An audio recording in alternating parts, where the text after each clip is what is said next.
Bonjour à tous, j'espère que vous allez excellemment bien. Aujourd'hui, on se retrouve pour parler cyclisme, pour faire le débrief de cette dernière étape du Tour de Romandie.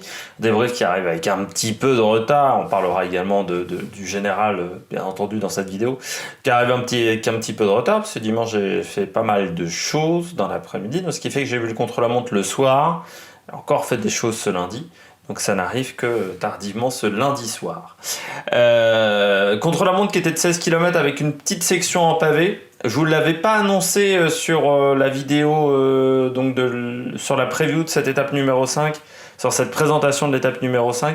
J'étais pas sûr en fait. Sur le plan de Pro Cycling Style, ça marquait une zone pavée. Je me suis dit, bon, ça me semble surprenant pour un contre-la-montre. Je me dis, bon voilà, je me méfie un petit peu. Et en fait, ils avaient raison. Dans cette côte de Lorette, qui était une côte de 800 mètres à 13,3% de moyenne de pourcentage. Certaines personnes, j'ai vu sur Twitter, se posaient la question pourquoi on n'avait pas pris des vélos traditionnels. On est obligé de faire le contre-la-montre avec un vélo traditionnel. La section pavée ne durait que 800 mètres sur un contre-la-montre de 16 km 600, c'est-à-dire que c'était une partie infime du contre-la-montre, ça faisait 5% du contre-la-montre qui était en pavé à peu près, peut-être un peu plus. Mais ça faisait moins de 10% du contre-la-montre qui était en pavé. En plus, le pavé était plutôt très bon, c'était pas le pavé de Paris-Roubaix. Alors il y avait un côté où le pavé était dans un moins bon état du côté droit de la route, par contre côté gauche et au centre, surtout le pavé était très bon, donc c'était tout à fait roulable pour un vélo de contre-la-montre. Et la suite du parcours n'était pas technique, à part quand la pluie s'en est mêlée.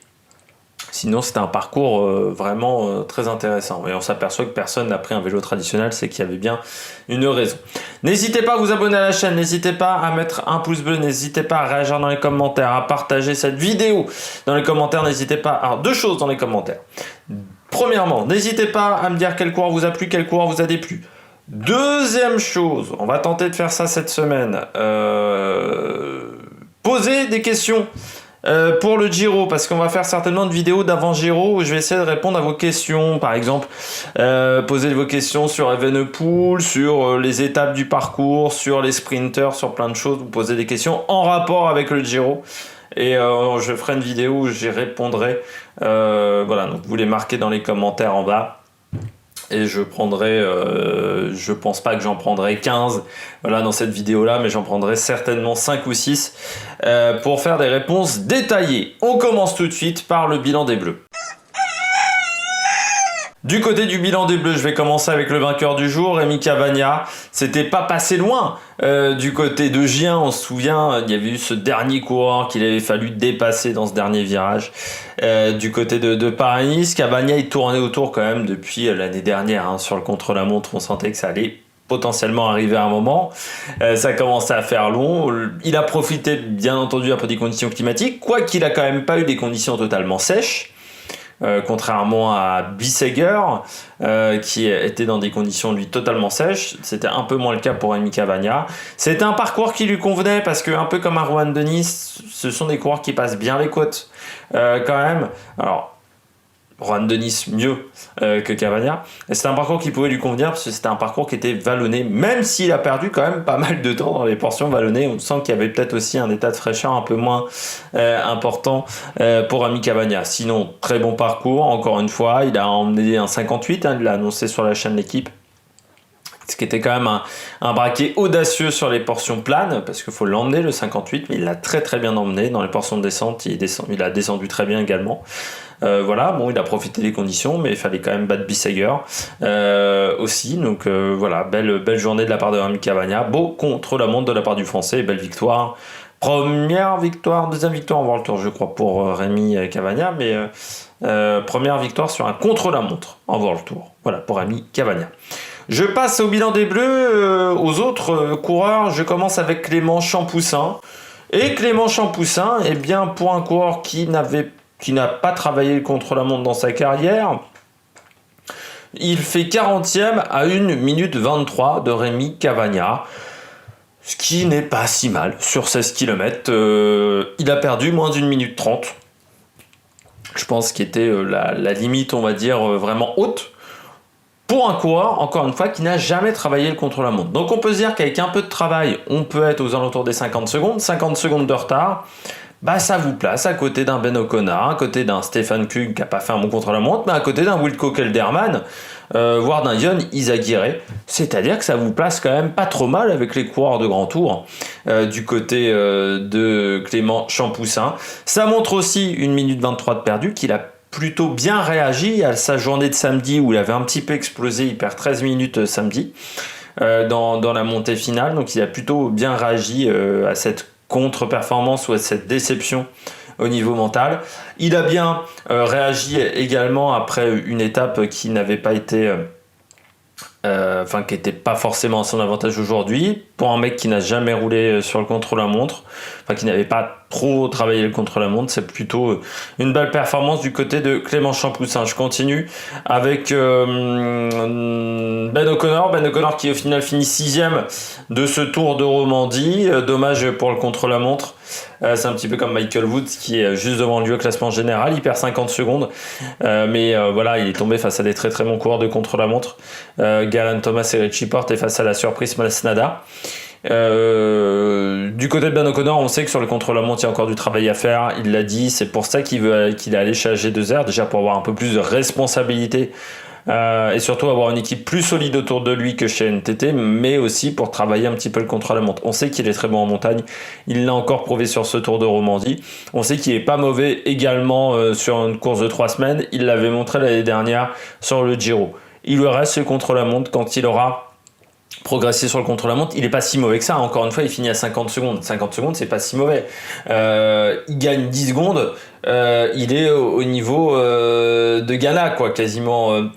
Voilà, s'il gagne 15 secondes sur ce type de parcours-là, c'est-à-dire que sur 16 km, il perd plus que 35 secondes, ça veut dire que sur un contre-la-montre plus long, on va dire un contre-la-montre comme le dernier contre-la-montre du Giro de 30 km, mais qui a un parcours tout plat, il perdra moins d'1 minute. Tout simplement. Là, sur un contre-la-montre encore de 30 km, aujourd'hui, il va perdre 1 minute à 1 minute 10, je dirais. Bon voilà, c'était un parcours qui était vallonné, qui convenait quand même plutôt à ce type de coureur grimpeur, mais il n'est pas forcément non plus passé au bon moment. Donc, du côté de Ben O'Connor, je pense qu'il y a quelque chose d'intéressant du côté du coureur néo-zélandais. Après, on verra dans les semaines à venir. Il fait le Tour de France, Ben O'Connor, je crois, cette année. Il fait pas il fait pas le Giro. On le reverra à la Mercantour Classique. Ça sera du côté du 24 mai, qui est une nouvelle course. Donc c'est australien, pardon, Ben O'Connor. J'ai dit néo-zélandais, c'est australien. Mais il y a des choses qui vont être intéressantes pour lui. Je continue avec du côté des Français, avec Stefan Kung, des Bleus plutôt. Stefan Kung, ça a été un petit peu compliqué pour le Suisse. Voilà, il perd 51 secondes. Je trouve que ça a été une course pas simple pour Stefan Kung, qu'on a vu en échapper. Il est tombé. Je pense que c'est pour ça que dans la descente, il a pris peu de risques. Mais il a une semaine pas forcément extrêmement facile. Stefan Kung, il venait d'un bon tour du pays de la Communauté de Valence qu'il avait remporté devant un Enric Mas. Alors certes sur un parcours qui était moins difficile, mais il était déjà plus dans le jeu pour la gagne avant l'étape numéro 4. Il a perdu du temps un petit peu régulièrement. Un peu déçu, voilà, pour ma part du côté de Stefan Kung. C'est pas une énorme déception, mais ça aurait pu être un peu mieux, je trouve, pour le coureur suisse. On passe tout de suite, au coureur au top.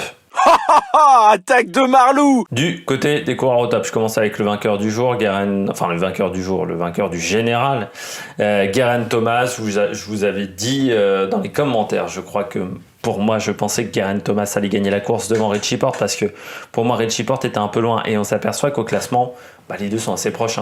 Richie Porte finit contre la montre à 20 secondes.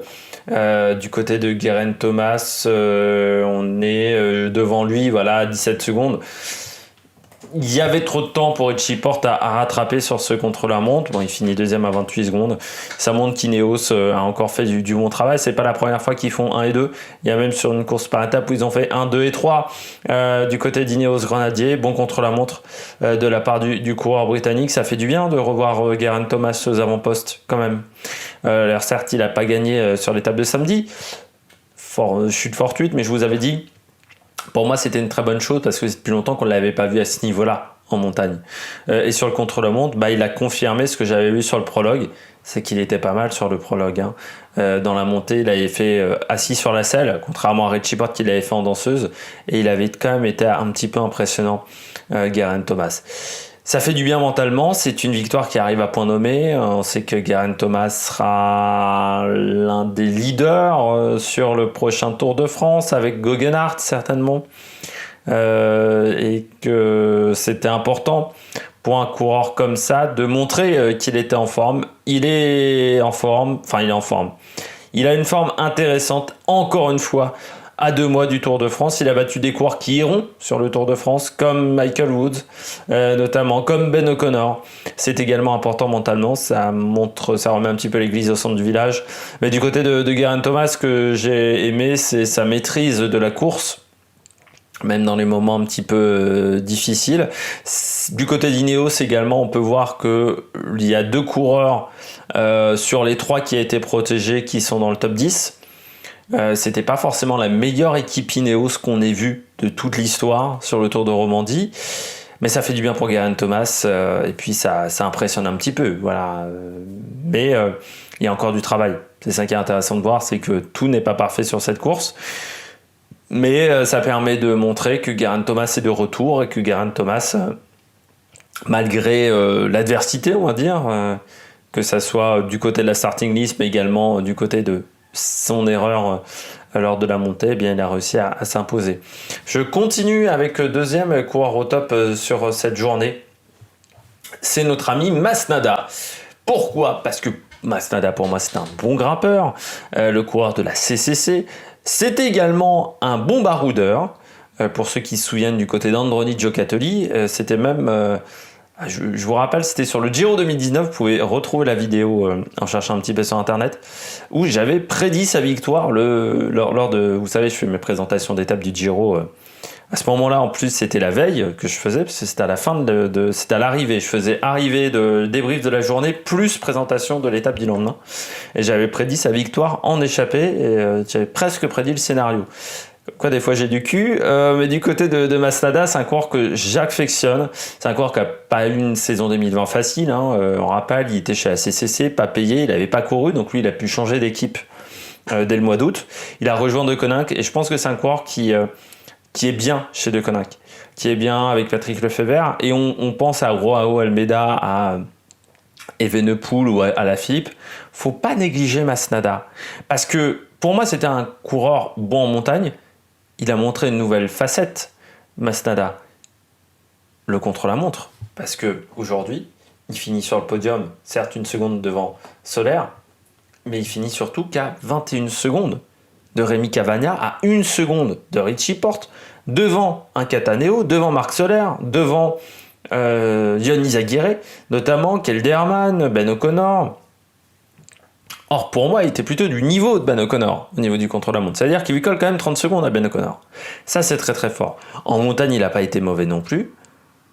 Pour un coureur, pour faire un top 10 d'un grand tour, Masnada, on peut compter dessus. En tant qu'équipier, on peut compter dessus également. Ça va être un homme qui va être très important dans les épreuves de grand tour. Pour De Koninck, je pense dans les années à venir, Fausto Masnada, c'est un coureur avec lequel il faudra compter chez De Koninck Quick-Step, et pourquoi pas même sur des courses comme le Tour de Lombardie, parce qu'il me semble qu'il a également un profil très intéressant pour ce type de parcours. Je termine avec un dernier coureur qui lui aussi a été très très bon sur le contre-la-montre, qui a été très très bon pendant toute la semaine et qui a simplement 20 ans, et qui va peut-être vous faire oublier Remco Evenepoel, c'est le petit Ilan Van Wilder, 2 fois 7ème lors de la semaine sur les étapes en ligne, et 4ème du contre-la-montre à simplement 18 secondes, là encore, devant Richie Porte, juste derrière Geraint Thomas, du côté d'Ilan Van Wilder. Dommage qu'il ait perdu 6 minutes sur l'étape de samedi, mais ce qui est normal avec son jeune âge de perdre du temps sur une étape comme cela. Mais il a quand même fait une putain de semaine. Van Wilder, 20 ans, première année dans une grosse formation. Eh bien voilà, ça paye tout de suite. Et là encore, tout le travail de repérage de l'équipe DSM, toujours très impressionnante pour retrouver des nouvelles pépites chaque année. C'est vraiment un énorme travail qu'ils font. Je vais passer rapidement au bonnet d'âne, comme ça, on va pas trop perdre de temps. Le premier, c'est Selkes, qui a perdu beaucoup de temps sur ce contre-la-montre Selkes que je retrouve. Bien entendu, je vais mettre 3 plombs. Voilà, il finit 60e à 2,02 sur 16 km 600 d'épreuves chronométrées, c'est quand même beaucoup. Pour moi, la limite haute, c'était 1 minute 35. Ce qui doit faire à peu près, ça fait 1 minute par tranche de 10 km, une 35, une 40, donc on est au-dessus du côté de Selkes. C'est là-dessus où il doit travailler. Hein. J'avais dit j'étais un peu étonné de sa performance sur le prologue. Voilà.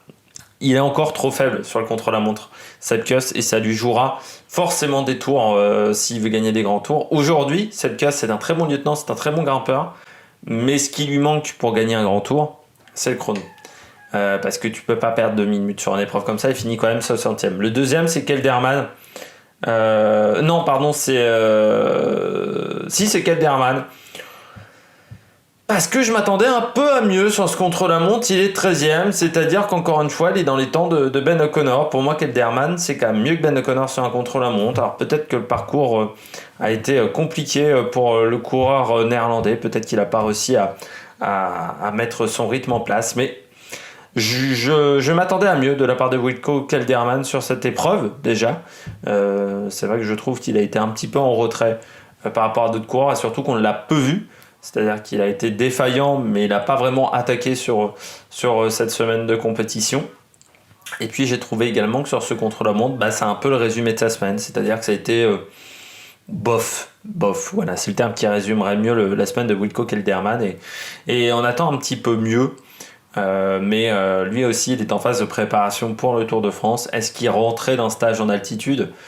C'est peut-être aussi ou qu'il va bientôt faire un stage en altitude. Donc on est sur des phases de travail sur la fin d'un cycle d'entraînement, sur le début d'un nouveau cycle d'entraînement. Est-ce qu'il peut amener ses performances un petit peu moyennes de la part de certains coureurs? J'espère que vous avez aimé cette vidéo. Si vous avez aimé cette vidéo, n'hésitez pas à réagir dans les commentaires, n'hésitez pas à vous abonner à la chaîne. Et puis nous, on se retrouve pour de nouvelles aventures sur l'Amérique Production. Ciao, ciao!